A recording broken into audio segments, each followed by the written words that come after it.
سنابو پتا پتا ہے خدایا دم بدم تیرا، زمین و آسماں تیرے ہیں یہ وجود و عدم تیرا، جو دنیا میں تیرا کھا کر تیرے شکوے کرے یا رب، تعجب ہے کہ ان پر بھی رہے لطف و کرم تیرا۔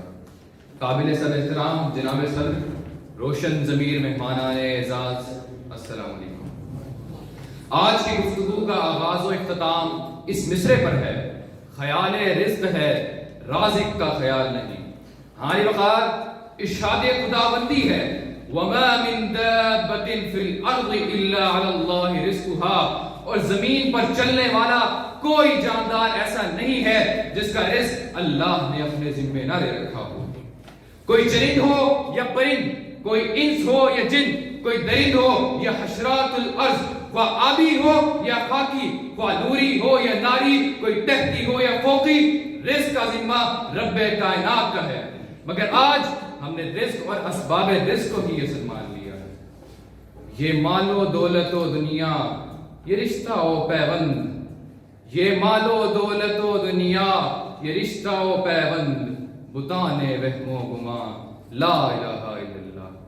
عالی وقار آج ہم نے ملازمت کو رزق سمجھا، کاروبار کو رزق سمجھا، زراعت کو رزق سمجھا، صنعت و حرفت کو رزق سمجھا، طب و جراحت کو رزق سمجھا، حکومت و حاکمیت کو رزق سمجھا، سائنس و ایجادات کو رزق سمجھا، اور اس رزق کے معنی کو اتنا محدود کر دیا کہ یہ روزگار سے آگے نہ بڑھ سکا۔ اگر رزق کے معنی کی طرف توجہ مبذول کرائیں تو یہ موضوع طویل ہو جائے گا۔ رزق کا معنی اولاد بھی ہے، مال و دولت بھی ہے، صبر بھی ہے، اجر بھی ہے، نیکی کی توفیق بھی ہے، گناہ سے روک بھی ہے، لیکن یہ تب ہے جب کامل یقین ہوگا، اور جب یقین ہوگا پھر حضرت ابراہیم علیہ السلام کی طرح اپنے بیوی بچوں کو بیاباں میں چھوڑنا آسان ہوگا۔ جب یقین ہوگا پھر آپ صلی اللہ علیہ وسلم کی انگلیوں سے پانی کا جاری ہونا عین ایمان ہوگا۔ جب یقین ہوگا پھر حضرت یونس علیہ السلام کا مچھلی کے پیٹ میں زندہ رہنا آسان ہوگا۔ جب یقین ہوگا پھر آپ صلی اللہ علیہ وسلم کے ایک دودھ کے پیالے سے 70 سے زائد اصحاب کا سیراب ہونا آسان ہوگا۔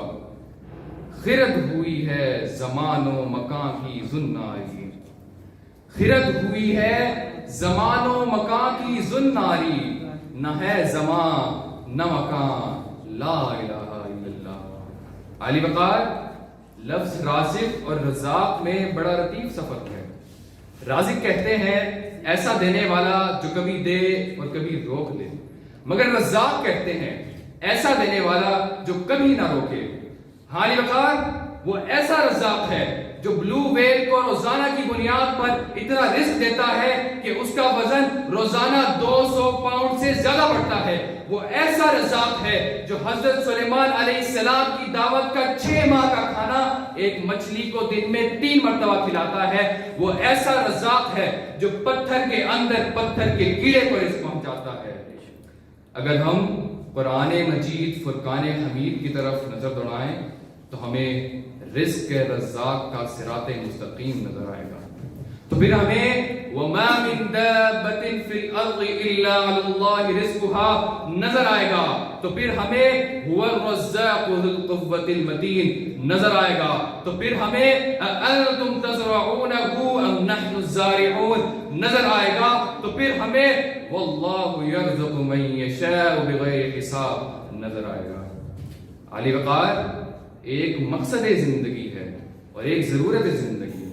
ہم نے مقصد کو چھوڑ دیا اور ضرورت کو مقصد بنا لیا ہے، تو بس رزاق کا خیال اور مقصد زندگی وَمَا خَلَقْتُ الْجِنَّ وَالْإِنسَ إِلَّا لِيَعْبُدُونَ میں پوشیدہ ہے۔ والسلام۔